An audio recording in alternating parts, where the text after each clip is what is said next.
Hello and welcome to another House of Wisdom lightest and best video.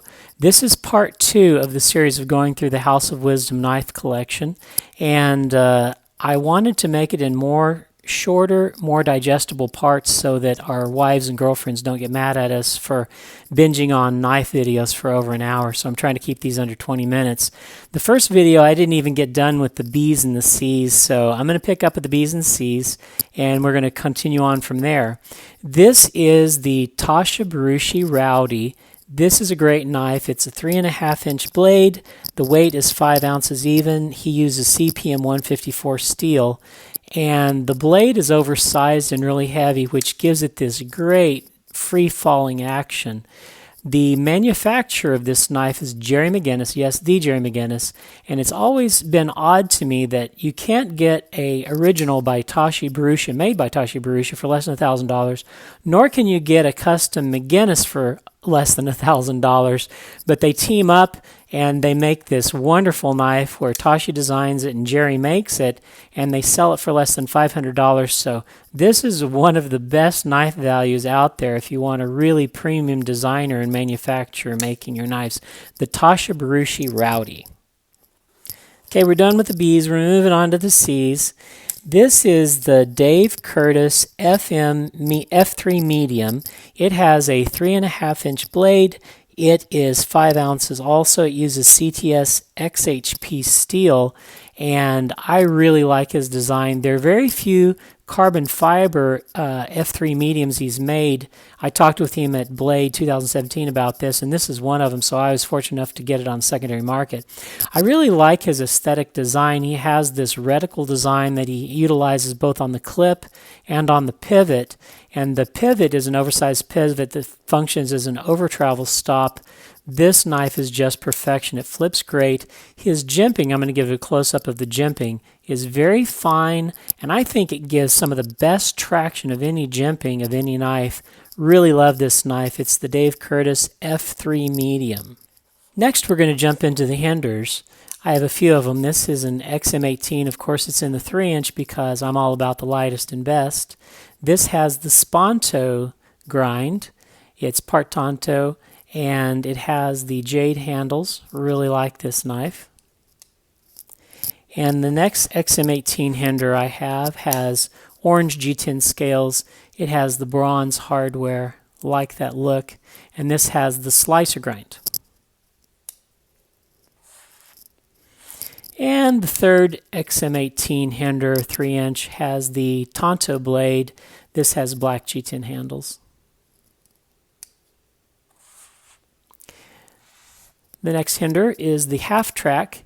This has the special brick wall handle scales. Really like that look. And that's the Hinderer half track. The Hinderer half track has a 2 3/4 inch blade. It weighs 4.1 ounces. It uses S35VN steel. Out of alphabetical order, but in grouping, is the Viper Knives Storm. The Viper Knives Storm integrates the MP1 design and the half-track design. I'll pull out the half-track so you can see the similarities. They have the two standoffs here and the cutaway there. So a lot of similarities. The difference in the Viper knives is that it's a little bit of an improvement on the Hinderer in that it uses bearings, which Hinderer tends to use Teflon washers, as you know. And so this is, if you wanted a Hinderer but you want a little better action, get the Viper Storm. It's a great knife and it's even less expensive. The steel that they use on this one is M390 also. Moving along, we have the Vulcan Coronado. This is a matte discon design. This is a very inexpensive Chinese-made knife. There's a story on this. I had one of these back in my Nut and Fancy days. I used to watch Nut and Fancy videos whenever I first got interested in knives. It's a little bit of a assisted opening, and this was one of his favorite knives, and so I went ahead and picked one up. Well, as I was flipping it, it uses the thumb lugs as a blade stop also. One of the thumb lugs broke, and I took it to Blade 2017, and I never could find Coronado as a company on the internet, they're in China and they just sort of disappear back into the woodwork after they make their knives. They don't give you any service or anything like that. And so I asked Matt Diskin how I could get it repaired, and he just pulled one out of his pocket and just gave me this one. So this was a free gift by Matt Diskin. He's a really good guy. Next knife is the Hoback. This is the MK Ultra. It has a 2.5-inch Tonto blade. It weighs only 1.9 ounces. He uses AEBL steel, and it doesn't have the Hoback detent, but it has a lot of cool stylistic features. It has this gray aluminum handle. It has this nice subtle anodization on the pivot, and then it has the Hoback hatchet, which I really like. I think it's one of the neatest maker marks that there is on the industry. And it has that quay back, sort of hyperextended back look. So this is a knife that I really like. It's the lightest and best that Hoback makes at 1.9 ounces. Next on the list is Guardian Tactical's Helix Nano. This has a 3 1/8 inch blade. It weighs 3.74 ounces. He uses CPM 154 steel. I really like the action on this guy. It has sort of a sub-frame lock here. You move that over, and the frame is the over-travel stop. And listen to that detent click in. Wow. And it's got a free fall blade, really smooth knife. This is just a really great Mall Ninja kind of knife. This particular version is made in carbon fiber. Really like the Guardian Tactical knife there. Okay, we're going into the Lian Ma knives. This is the Ma Lani clip, and it has a 3 1/4 inch blade. It weighs 3.9 ounces. It uses S35V in steel. Riot makes this for Lian Ma, and it's a great knife. It has this super world-class action. Just falls shut. Really like it. It's got a good feel. It has the carbon fiber. It has a sub-frame lock. The frame acts as the over-travel stop again, like the Guardian Tactical knife. Really well-made knife. The backspacer has a gear pattern. The pivot is anodized blue as well as the hardware. Great knife, great knife. Riot does great work. And the next knife is another Lian Ma Riot made knife. This is the Warrior 1 version 2 in carbon fiber, and it has a blade length of 3.375 inches and a weight of 3.7 ounces. Again, it uses S35V in steel. This is one of the earlier models, has a lanyard back here. I got Jeff Perkins at JD Cutlery to anodize this for me. He did this nice green anodizing. The pivot and hardware and clip have a bronze anodizing. Then he stonewashes the green and then anodizes copper over it so that there's a blending between the hardware pivot and clip and the knife. I really like the job he does on that. And when he does it, he really gives you the anodizing for free. He just likes to do that, and it helps him sell knives, I guess. The next is the Maxpedition Excelsis Small. This is one of those mini knives when Sebenza came out, Kershaw came out with their Sebenza that's noted to be a Sebenza killer. This has titanium scales, uses D2 steel. The blade is 2.9 inches, just like the small Sebenza. It weighs 2.7 ounces. It has this cool thumb stud, which is angled. See if you can get a close-up of that. See how it's angled there?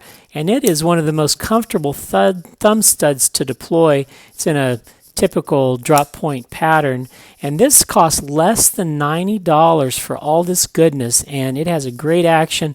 The irony is that Maxpedition made a large and a small expedition, and excelsis, excuse me, and then they were done. They're really not a knife manufacturing company. They're more of a gear company, but boy, this is a great knife. I don't know who designed it, but they sure did a great job. Everything is chamfered and smooth. It's a great simple knife. It has a pivot and a standoff, and that's it, and boy, that's a great knife. They don't make it anymore. If you can pick this up on the secondary market, do so. And the next knife is one that I recently acquired. This is a Gareth Bull Shamwari in 3-inch.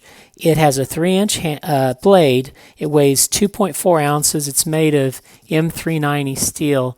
And one of my community members knew that I didn't have it, and they sent it in for me to review, and I asked them if I could buy it from them, and they sold it to me. So I like it when you guys send me in stuff to review, and you just have to be forewarned is that I may not send it back. I might just buy it from you, but I really like this. The handle is made of titanium, but it has this very fine milling. I'm going to see if I can get a good view of that for you. See that fine milling across there? It feels like it's fabric, like it's micarta or something, but it is titanium. It gives you some good grip, and it just feels soft to the touch somehow. The pivot is made out of zirconium, and on the front side of the pivot, the center is steel and the rim is zirconium. It's a really cool look. And the pocket clip is a deep carry hybrid clip. It's 3D milled, but it's thinned down so it acts like a spring clip. And it's a simple design. It's just one standoff and one pivot. He makes this in a variety of size. I got one of the smaller sizes, the 3-inch, and he's got this hand-rubbed satin blade and polished flats, and this front flipper is just one of my favorite knives, and I know you're going to hear me say that a lot whenever I mention my collection. I'll probably say that half a dozen times, but this really is one of my favorite knives. The next knife, we're getting into the Ferrum forges. This is the Intech Ferrum forge. The Intech has a 3-inch blade, and it weighs, let me see here, 3.72 ounces. It uses Böhler N690 steel. And this is one of my favorite color palettes of any knife. It has this subtle blue on the handle scales. It has a nice copper bronze pivot, and then this nice silvery stonewash. And don't those colors just blend and meld well together? On the clip side, he has the silver on his lock bar insert, and nobody does lock bar inserts as well as Ferrum Forge, in my opinion. You cannot feel with your fingernail the transition between the lock bar insert and the knife, and look how well that's done. And it also has the Hoback roller detent, so you can adjust the detent. This is a super knife. I really like this knife. They only made it in a limited supply, but that's a great knife, the Ferrum Forge Intech.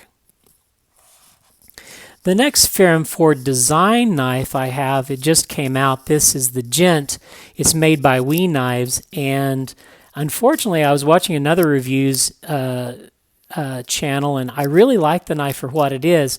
Unfortunately, they didn't Loctite the pivot, and so everyone's having the same problem, that our pivots are loose and the knife is off center, so you have to take the handle scales off. I just haven't yet. I'm going to get around to that. I tried to contact customer service at Massdrop, and nobody's home. I've been emailing the CEO, the vice CEO, anybody, and nobody can give me a line to customer service. But I'm trying to talk to the customer service and get this fixed. But I like it for what it is, the Gent. The Gent has a 3-inch blade. It's 2.4 ounces. It uses S35VN steel. And so once we get some Loctite on the pivot, this is going to be a great knife. I also have the Ferrum Forge Falcon. It's off getting a little bit of work done on it. It's 2.9 inches and weighs 3.6 ounces, and it uses S35VN steel also. Okay, now we're going to get into the Gab Co knives. This is the Micro Mako. It has a 2 3/4 inch blade. It weighs 2.5 ounces, and this is a full custom. They have the Mako is a species of shark, and it has these lines here. I think he intended them to make it look like gills of a shark. The blade is interesting. It has this compound grind. It has a swedge on the top, the flats. It has the primary grind. And then here on the tip, he has this other secondary grind. Really interesting knife, interesting small knife, the Micro Mako by Gab Co. You get the feel in touching this knife that everything is done by hand in just some basic machines. The next custom Gab Co knife I have, and this has been knocked off by a couple different manufacturers, is the Baby Spinner, and the spinner's been the knockoff. This has a 3 1/4 inch blade. It weighs 4 ounces, and it has that typical Gab Co look, like a caveman. He has this bark finish that he finishes the back, the top of the blade, and the parts here that aren't the flats of the blade. The blade is really smooth to the touch, and the action and the detent are just excellent. He does that bark finish on the back spacer also, and there's his maker's mark. So that's the Gab Co baby spinner. Continuing on with the knife collection, we have the Kershaws.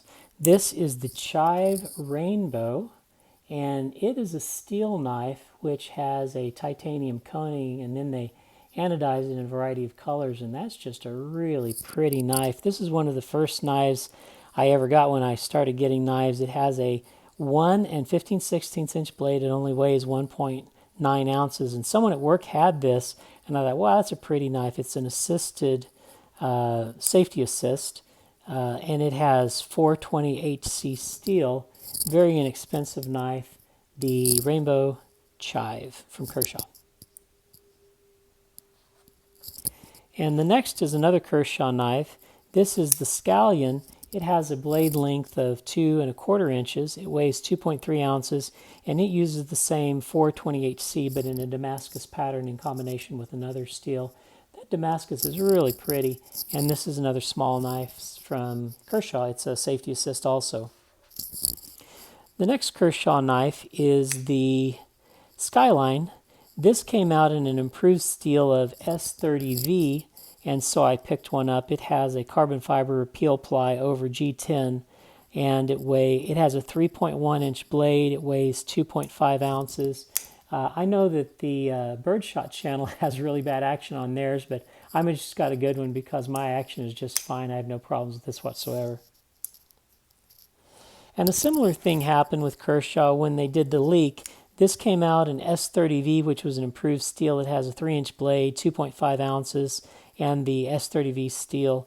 This I had to find on the secondary market. It has G10 scale. They've even come out with a leak now that has carbon fibers and another high quality steel. So this is kind of a industry standard for inexpensive knives. The next knife is an A.G. Edward knife called the Lightning Bug. It has a 2.5 inch blade. It weighs 1.0 ounces. It's made of an inexpensive steel, 8CR13 MOV, and it's an attempt to imitate the William Henry B7, which is a much more expensive knife. This is a stylized knife. These are steel pivots and hardware with real gold overlays, and this is just gold anodized titanium.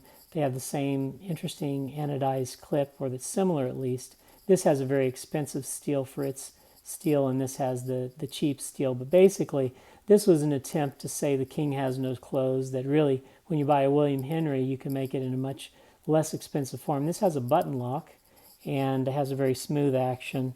And this just has a liner lock and isn't as smooth, although they make that model of William Henry with a liner lock.